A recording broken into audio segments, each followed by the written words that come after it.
समय बदल गया है। अब अगर हमारे अधिकारों पे कहीं से भी हमला होगा तो हम लोग चुप बैठने वाले नहीं हैं। जब 10% आर्थिक आधार पर आरक्षण आप सामान्य जाति के बच्चों को दे सकते हैं, सामान्य जातियों को दे सकते हैं, तो 10% आरक्षण आप अति पिछड़ी और अति दलित जातियों को क्यों नहीं दे सकते? सरकार ये बताए। और अभी ये आंदोलन खत्म नहीं हुआ है।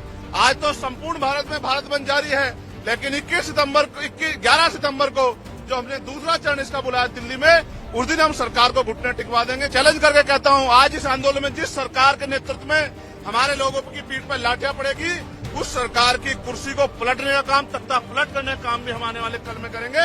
इस बात का भी मैं सरकार को चैलेंज देता हूं, मेरी बात को याद रखना। मैं सरकार का विरोधी तो हूं। जब तक सरकार जिम्मेदारी से कोई काम नहीं करेगी, हम सरकार की नीयत पे शक करते हैं, हम सरकार का भरोसा नहीं करेंगे। चंद्रशेखर, आप यहाँ क्यों आए हैं? मैं यहाँ जिस समाज ने सड़कों पे उतर के इस केंद्र की सरकार को और सुप्रीम कोर्ट में बैठे जजों को ये बताने का काम किया है कि समय बदल गया है। अब अगर हमारे अधिकारों पे कहीं से भी हमला होगा तो हम लोग चुप बैठने वाले नहीं हैं।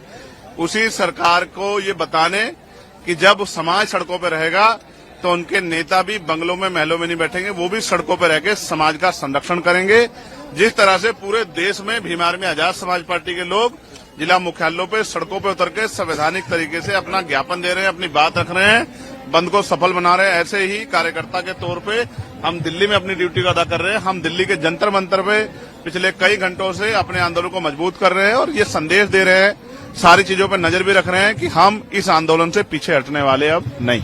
कुछ लोग कह रहे हैं आप विरोधी भी हैं बंद की। मैं सरकार का विरोधी तो हूं। मैं आपको बताना चाहता हूं कि सबसे पहले पार्लियामेंट में मैंने इसका ललकार कर विरोध किया और सरकार को चैलेंज किया कि सरकार अब आंखें खोल ले। अब वो दिन नहीं रहे, 2 अप्रैल 2018 दोहराने का मौका न दे। और फिर सरकार ने अपनी बात रखते हुए कहा कि हम इसको नहीं कर रहे हैं, उसको नहीं कर रहे हैं, लेकिन जब तक सरकार जिम्मेदारी से कोई काम नहीं करेगी, हम सरकार की नीयत पे शक करते हैं, हम सरकार का भरोसा नहीं करेंगे। क्योंकि हमने देखा है आरक्षण पे सिर्फ ये हमला नहीं, निजीकरण के द्वारा, लेटरल एंट्री के द्वारा, जैसा अभी आपने 45 का कर दिया था, वो तो हमने जबरदस्त आवाज उठाई तो आपको वापस लेना पड़ा। फिर ठेकेदारी के जरिए, संविदा के जरिए, आउटसोर्सिंग के जरिए, जिस तरह से आपने सरकारी नौकरियों को खत्म करके आरक्षण की धज्जियां उड़ाने का काम किया, ये किससे छिपावा नहीं है। और जिस तरह से आपकी सरकारें निजीकरण को बढ़ावा दे रही हैं, पूंजीपतियों को बढ़ावा दे रही हैं, कॉर्पोरेट सेक्टर को बढ़ावा दे रही हैं, सरकारी स्कूलों को बंद कर रही हैं, नौकरियों को खत्म करें, 69 शिक्षक भर्ती में जिस तरह आपने घोटाले किए, और फिर तमाम तरह से आपकी लंबे समय से नीति, आपकी आइडियोलॉजी हमने देखी। हम इस सरकार के ऊपर, इनकी नीतियों पर भरोसा नहीं करते, इसलिए हमें इस सरकार की नीयत पे खोट है।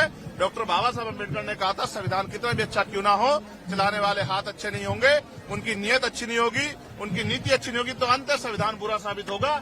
इसलिए आज हम ये नीला झंडा लेके आते हैं कि हम किसी भी कीमत पे सरकार के हथकंडों को, सरकार की बुरी मंशा को, सरकार के षड्यंत्रों को कामयाब नहीं होने देंगे। एक और बात, अगर सरकार कहती है कि बंटवारे की बात, वो कुछ देने की बात कर रहे हैं, तो मैं आपको विश्वास दिलाता हूं, मैं चंद्रशेखर आजाद, बाबा साहब अम्बेडकर, मान्यवर काशीराम साहब, मान्यवर दीना भाना वाल्मीकि जी के मिशन का सिपाही, मैं आपको विश्वास दिला कहता हूं, ये हमारे भाइयों की बात है। हम अपने भाइयों से इस आंदोलन के बाद टेबल टॉक करेंगे, उनकी समस्या को सुनेंगे, अपनी बात भी रखेंगे और मिलकर अपनी समस्या का हल निकालेंगे। हम बंदर बाट नहीं होने देंगे। हम सरकार को अपने अधिकारों पे राजनीतिक रूप से फायदा लेने के लिए अपने लोगों को लड़ने नहीं देंगे। हम अपने भाईचारा बना के रखेंगे। और फिर मैं कह रहा हूं, मैंने 1.5 साल पहले मांग उठाई थी कि जो जिन जातियों को अवसर नहीं मिले, जब 10% आर्थिक आधार पर आरक्षण आप सामान्य जाति के बच्चों को दे सकते हैं, सामान्य जातियों को दे सकते हैं, तो 10% आरक्षण आप अति पिछड़ी और अति दलित जातियों को क्यों नहीं दे सकते? सरकार ये बताए। लेकिन सरकार ने की मंशा ही कभी ये नहीं थी। सरकार की मंशा तो जातिगत आरक्षण को खत्म करने की है। सरकार की मंशा तो जातिगत आरक्षण को खत्म करके, हमारी संवैधानिक ताकत खत्म करके, आर्थिक आधार पर आरक्षण लागू करके अपने लोगों को फायदा देने की है। सरकार की मंशा तो लेटर एंट्री करके हमारे लोगों को सिस्टम से निकाल के, अपनी विचारधारा के लोगों को सिस्टम में बिठा के, और पॉलिसी मेकिंग में जब उनके लोग बैठे होंगे तो हमारे लिए पॉलिसियां नहीं बनेंगी।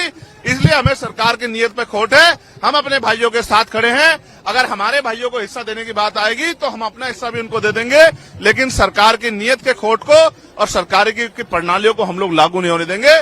और अभी ये आंदोलन खत्म नहीं हुआ है।